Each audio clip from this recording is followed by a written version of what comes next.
What's going on, everybody? I'm still buzzing from last night's matchup between Henderson and Victor Wembanyama. We got to see a classic in Vegas between the two top prospects in the world.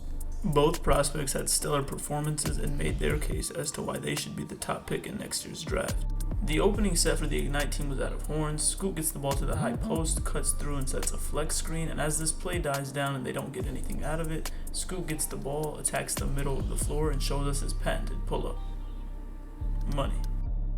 On Metro 92's opening set, Victor sets a ball screen and slips, and you see all night the Ignite played aggressive ball screen coverages, which allowed Victor to roll.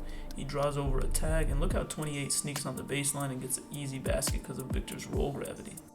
Again, the Ignite set up another action out of horns. Scoot gets the ball to the high post and cuts through to set that same flex screen. Watch here as Victor doesn't notice the play developing, and while this player catches it in prime position, he has to take a power dribble, which allows Victor to recover and block the shot. One of my favorite parts of this matchup was how fearless Scoot was at attacking Victor at the basket. Scoot gets it here, nice gather to avoid the rip, and then reverse to protect himself against the shot blocker.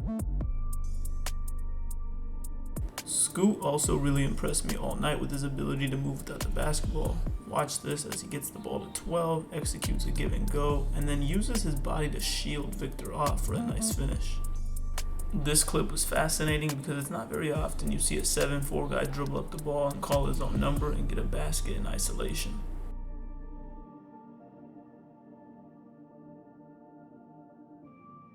Throughout the game, we saw multiple ways Wemby could score. Here he points up for a lob, and this is just an easy finish. On this play, Wemby gets a post touch and they run some split action, and Wemby sees the cutter and makes a solid read, but he probably misses a skip pass here because he doesn't see the second side defenders. Here, Wemby gives us a preview of what's to come. He comes off of a ball screen, and this is a 7'4" guy pulling up for three. The fans really got off their seat when Scoot got a switch on Wemby and attacked him in isolation. This is a very nice step back three.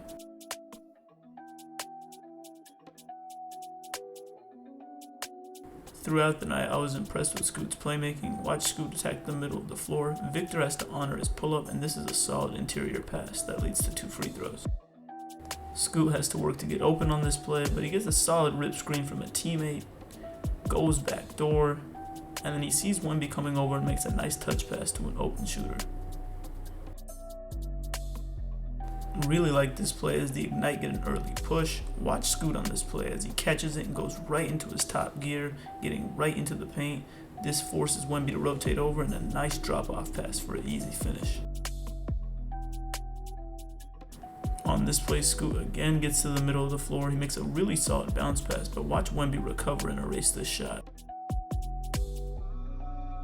Scoot made some really solid reads in the half court all game, but he was at his best when he was out in transition.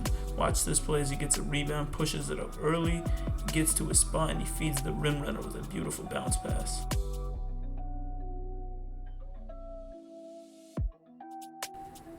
Here's a second look at that play.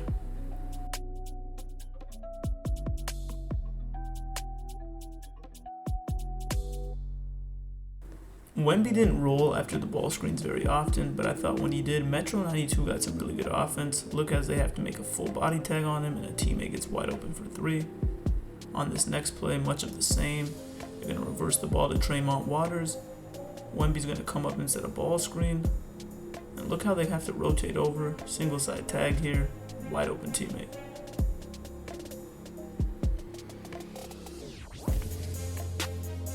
Victor hit 7 3-pointers on the night, which is probably the high mark of his professional career. Look how he gathers himself, gets behind the 3-point line, and knocks down an open look. On this next play, Victor again comes up to set a ball screen. He slips it early, gets to that open space, but then he relocates and makes himself available, and this is a 4-point play.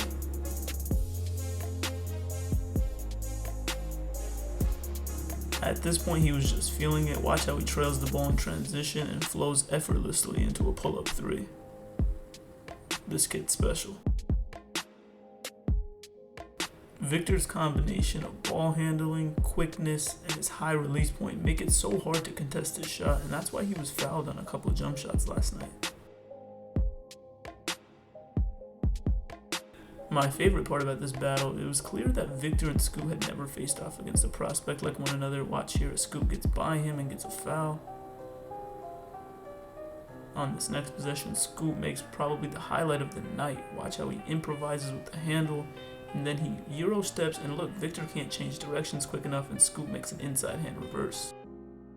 Victor did adjust, however. Watch how he comes up to shrink this pocket of space, and Scoot underestimates his length when he blocks his pull-up. It was a game of cat and mouse all game long in the pick and roll. Victor's drop versus Scoot's pull-up. Victor gets a solid contest here and forces Scoot into a miss. Here's another play that impressed me with Scoot. Most young lead guards don't make plays without the ball in their hands. Watch this back cut that gets Scoot 2 free throws. There are those who are concerned with Wemby's frame given how frail he looks, and I think until he adds strength, he's going to not be the best low post scorer. You see here he has a hard time moving his opponent, throws up a wild shot. When he gets the ball pretty close to the hoop and he tries to overpower guys, it's a pretty mixed bag. You see here as he gets into his move, doesn't really create much separation and then throws it hard off the glass. Also thought it was interesting on the telecast how they made note of Wemby asking the officials questions. He's still not adjusted to the goaltending rules at the NBA level. You be the judge on this one, it's pretty close, but he's whistled for a goaltend.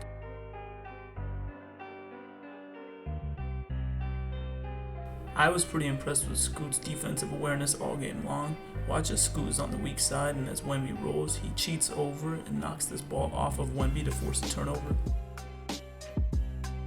Or on this play when he's defending the pick and roll, he's forced to dynamically adjust, and watch him dig, get this steal, and then he's off to the races and it's showtime.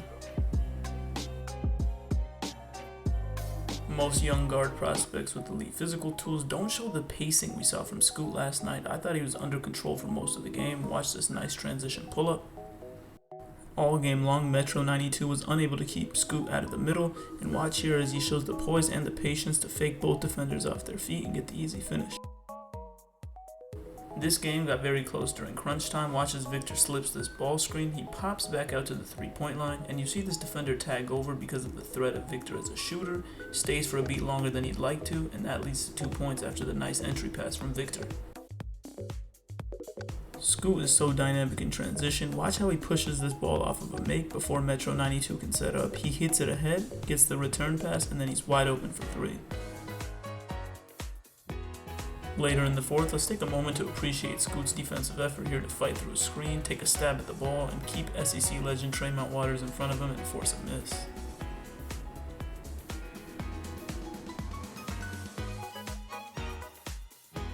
With less than 6 to go, the chess match between Victor and Scoot continues. Scoot calls him up in a ball screen and makes a very nice pocket pass, and that's a post.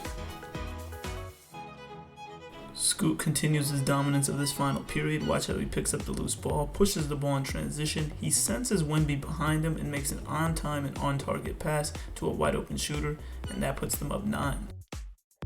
With his team down 9 and in need of a bucket, Victor goes to the low post and demands the basketball. I like how he catches it and attacks right away, but he doesn't rush himself. He shows patience, fakes, and then shows nice touch on the finish.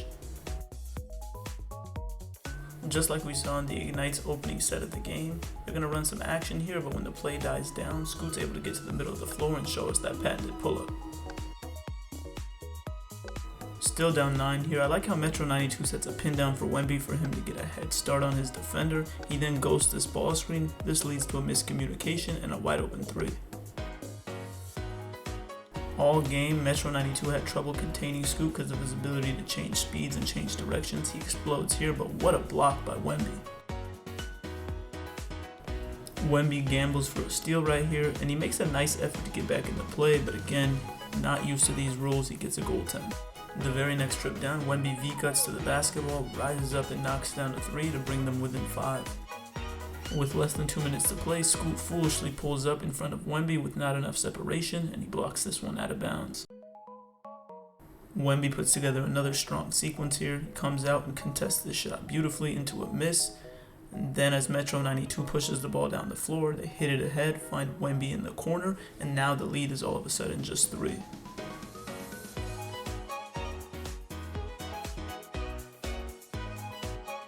But again, with the game in the balance, it was Scoot in the pick and roll, and he makes another nice interior pass for 2 points to seal the win for the Ignite. I walked away from this game thoroughly impressed with both prospects. Neither guy shied from the moment, and I'm excited to see what the future has in store for both. If you made it to the end of the video, thank you so much for watching. Please like and subscribe. Comment down below what you want to see in the future. Peace.